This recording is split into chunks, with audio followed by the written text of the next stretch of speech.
Coaching centre Kotananduru మీ పిల్లల బంగారు భవిష్యత్తుకు భరోసా ఇచ్చే ఏకైక సంస్థ మన ఏవిఎం కోచింగ్ సెంటర్ కోటనందూరు. అతి త్వరలో న్యూ బ్యాచ్లు TET plus DSC, EAMCET, POLYCET, APRJC, Sainik, Navodaya. AVM coaching centre Kotananduru.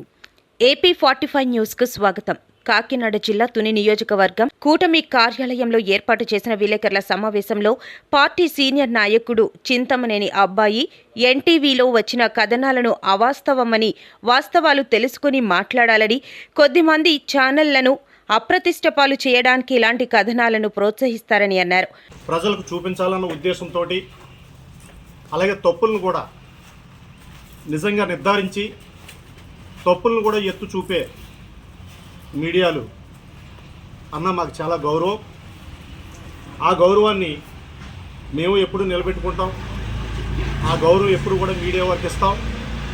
అలాగే ఛానల్స్ వారు కానీ మరి రిపోర్టర్లుగా వ్యవహరించేవారు కానీ ఆ గౌరవాన్ని కూడా పెంపొందించుకునే విధంగా ఉండాలి.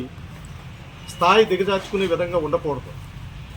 ఈ రోజున ఎప్పుడు నిన్న మరి వాస్తవాలకు విరుద్ధంగా అసత్యాలు చూపించి అబద్ధాలు చెప్పి నిన్న వార్త ప్రచురించడం జరిగింది. అది నిన్న ఎన్టీవీలో మరీ ముఖ్యంగా ఒక 3-4 పాయింట్లు పచ్చి అబద్ధాలు మరి టీవీ ద్వారా చూపించడం జరిగింది. దానికి వివరణగా మరి తుని నియోజకవర్గంలో అవినీతి రహితంగా, అవినీతికి విరుద్ధంగా 40 సంవత్సరాల నుండి ఉన్నటువంటి మచ్చలేని నాయకుడు యనమల రామకృష్ణుడి గారు, వారి తనయురాలిగా దివ్య గారి ఎమ్మెల్యే అయినప్పటి నుంచి ఈ నియోజకవర్గంలో పరిపాలన అవినీతి రహితమైన పరిపాలన జరుగుతుంది. దానికి అందరూ కూడా తుని ప్రజలకు తెలుసు, అందరికీ తెలుసు. మరి ఇందులో భాగంగా నిన్న ఎన్టీవీలో తునిలో బ్రాందీ షాపులన్నీ తెలుగుదేశం వారికి వచ్చాయి. బ్రాందీ షాపులన్నీ తెలుగుదేశం వారే దక్కించుకున్నారు. తెలుగుదేశం వారు దక్కించుకుని నెల నెల ఎమ్మెల్యే గారికి మామూలు ఇస్తున్నారనేసి అసత్యాలు చూపించడం జరిగింది. మరి దీనికి తునిలో 20 షాపులు వస్తే లోకల్గా ఉన్నవారికి 9 షాపులు మాత్రమే వచ్చాయి.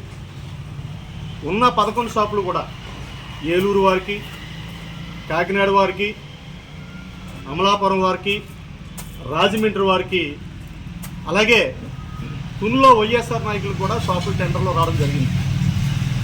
మరి మీరు నిజాలు తెలుసుకోకుండా మచ్చలేనటువంటి నాయకుల మీద, మచ్చలేనటువంటి పార్టీ మీద బురద జల్లాలన్న ఉద్దేశంతో మామూళ్ళు ఇస్తున్నారని మీరు అంటున్నారు. మీరు ఏ ఛానల్ ద్వారా అయితే మీరు ఇచ్చారో ఆ ఛానల్ వారు వచ్చి మీరు ప్రతి షాపు టెండర్లో ఎవరైతే దక్కించుకున్నారో వారిని అడగండి, నిజాలు తెలుసుకోండి. అంతే తప్ప అబద్ధాలు చెప్పి మీ స్థాయి దిగజార్చుకోకూడదని కూడా మీ మీడియా ద్వారా తెలియపరుస్తున్నాం. అంతేకాదు మరి బెండపూడి దగ్గర 300 ఎకరాలు ఎయిర్పోర్ట్ వచ్చింది, దాన్ని ఎరచూపి కన్వర్షన్ 300 ఎకరాలు చేశారు. ఒక్కో ఎకరం దగ్గర విపరీతమైన డబ్బులు తీసుకున్నారని ఒక ఆరోపణ చెప్పారు. ఆరోపణ చూసే ముందు వాస్తవాలు తెలుసుకోవాలి. ఎయిర్పోర్ట్ అని ప్రకటించిన మరుక్షణం పరిశీలిస్తున్నాము ఎయిర్పోర్ట్ స్థలాన్ని అన్నదప్పుడు బెండపూడిలో ఉన్నటువంటి రైతులు, భూముల తాలూకు రైతులందరూ కూడా అన్ని పార్టీల వారు యనమల రామకృష్ణుడి గారిని ఆ రోజు వచ్చి కలిస్తే రామకృష్ణుడి గారు కలెక్టర్ గారితో, సీఎం గారితో నేను మాట్లాడి మీకు న్యాయం చేస్తాను, మీ భూములు పోతాయన్న భయం వద్దు, మీ భూములు కోల్పోతారన్న భయం వద్దనేసి ఆ రోజు సుమారు కేటగుంట పార్టీ కార్యాలయానికి 200 మంది రైతులు రావడం జరిగింది. రైతుల సమక్షంలో ఆ రోజు యనమల రామకృష్ణ గారు చెప్పారు, ఇక్కడ రాదు, ఇది అనుకూలమైన ప్రదేశం కాదు, నేను సీఎం గారితో వీళ్ళతో మాట్లాడతానన్న జరిగింది. అలాగే అది కూడా ఇక్కడ ఎయిర్పోర్ట్ రావలేదు, ఎయిర్పోర్ట్ పక్క విశాఖ జిల్లా కూడా వెళ్ళడం జరిగింది. అంటే అసలు అక్కడ ఎయిర్పోర్టే లేదు, ఒక్క ఎకరం కూడా కన్వర్షన్ చేయించుకోలేదు.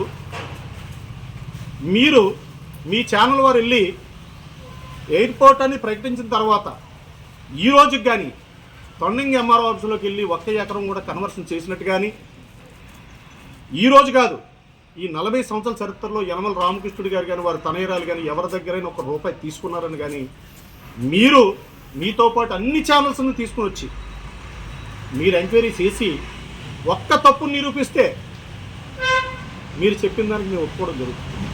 అంతే తప్ప అబద్ధాలు చెప్పి మోసాలు మాట్లాడి ఛానల్స్ స్థాయి దిగజార్చుకోవద్దని కూడా మీ మీడియా పూర్వకంగా చెప్పడం జరుగుతుంది. మరికి పోతే గ్రావెల్ లారీలు గ్రావెల్ బట్టి వెళ్తున్నాయి, లైసెన్సులు లేవు, అనుమతులు లేవు అనేసి మీరు చెప్పడం జరిగింది. మీకు ఒకటే చెప్తున్నాం మీడియా ద్వారా, 2014 నుంచి 2019లో పోలవరం కెనాల్ వాళ్ళకి ఎల్ఎంసీ కాలు ఈ గారి ఆఫీస్కి వెళ్ళండి, మట్టికి ఎంత పే చేశారు, 2019 నుంచి 2024 మధ్యలో ఎంత డబ్బులు కట్టారు మీరు ఒక్కసారి వెళ్ళి చూడండి. ఈ రోజు చూసుకుంటే మీకు ఈ వచ్చిన సంవత్సరంలో ఇక్కడ నియోజకవర్గంలో రామకృష్ణుడు గారు ఒకటే చెప్పారు, ఎవరైనా ఇక్కడ పెద్ద పెద్ద కంపెనీలు దివీస్ కానీ అరవిందో కానీ మరి అలాగే డెక్కన్ కానీ కంపెనీలన్నీ ఇక్కడ ఉన్నాయి. ఈ కంపెనీలకి చాలా మట్టి అక్కడక్కడ మట్టి అవసరం.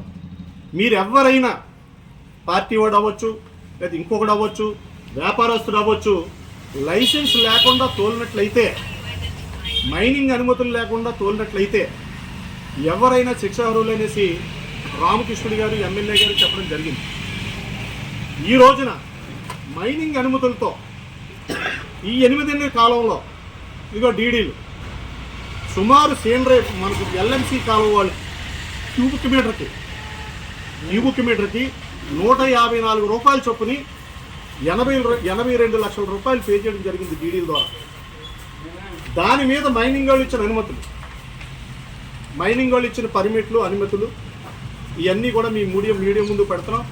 మీరు చూడండి, ఇది పర్మిషన్ తీసుకుని కంపెనీల అవసరాల నిమిత్తం కంపెనీ వాళ్ళే డైరెక్ట్గా వాళ్ళ అకౌంట్ నుంచి డబ్బు కట్టి, సీనరేజ్ కూడా వాళ్ళ అకౌంట్ నుంచే డబ్బులు కట్టి, లారీలు ట్రాన్స్పోర్ట్ నిమిత్తం ఏదైనా కార్యకర్త లారీలు అవ్వచ్చు, లేకపోతే ఎవరు వ్యాపారస్తుల లారీలు అవ్వచ్చు, బయట లారీలు కిరాయిలకు పెట్టుకున్నారు తప్ప ఈ రోజున అలాగే సీనరేజ్ డిపార్ట్మెంట్ సుమారు 80 లక్షలు, క్యూబిక్ మీటర్ ₹150 చొప్పున సుమారు 72 లక్షల రూపాయలు మట్టికి కూడా కట్టడం జరిగింది. దాంట్లో భాగంగానే ఈ ఆర్డర్లన్నీ కూడా. అంటే ఒకవేళ మీరు ఎవరైనా ఎమ్మెల్యే గారు కానీ రామకృష్ణుడు గారు కానీ బహిరంగ మీటింగ్లో చెప్తున్నారు, మీరు అనుమతులు పొంది లైసెన్సులు తెచ్చుకుని ఎవరైనా స్వేచ్ఛగా వ్యాపారం చేసుకోవచ్చు, మాకు ఎవరి దగ్గర ₹1 అవసరం లేదు, గవర్నమెంట్కి ఆదాయం రావాలి, గవర్నమెంట్కి రెవెన్యూ రావాలి అన్న ఉద్దేశంతో ఈ రోజున వారు ఇచ్చిన ఆదేశాల మేరకు వెళ్తుంది తప్ప మీరన్నట్టు కోట్లు తీసేసుకున్నారు. ఎందుకు వచ్చిన అబద్ధాలని చెప్తున్నాం. మీడియా వారు చాలామంది ప్రజలు మీడియాలో న్యూస్ వస్తుంది టయానికి వెళ్ళి న్యూస్ చూడాలి అనేసి ఎంతో ఆనందంతో ఉంటారు. అట్లా ఉండాలి తప్ప ఇది అబద్ధాలు చెప్పే ఛానళ్ళు, ఇందులో వాస్తవాలు ఉండవు అన్న ఛానల్ వారికి తొందరగా మూసేసుకోవడం కూడా జరుగుతుంది, ప్రజలు అసహించుకోవడం జరుగుతుంది. అందులో భాగంగా ఈరోజు మరి దాని గురించి మీకు వివరణ ఇవ్వాలని మేము ప్రెస్ మీట్ పెట్టడం జరిగింది. మరి దీనికి మీరు తప్పు లేదు, ఎప్పుడైనా తప్పు ఉంటే మీడియా సోదరులకు కానీ పాత్రికేయులకు కానీ తప్పుని చెప్పండి, మేము దాన్ని సూచనగా భావిస్తాం. భావించి తప్పు ఓహో ఇది తప్పు అని మేము తెలుసుకుంటాం తప్ప ఒక ప్రజా పరిపాలనలో ఒక పద్ధతిలో వెళ్ళేటప్పుడు మరి మీడియా వారు ఇటువంటి అసత్య ఆరోపణలు టీవీలో ఇవ్వడం దీన్ని తప్పుగా భావించి మరి ఖండిస్తూ మరి అలాగే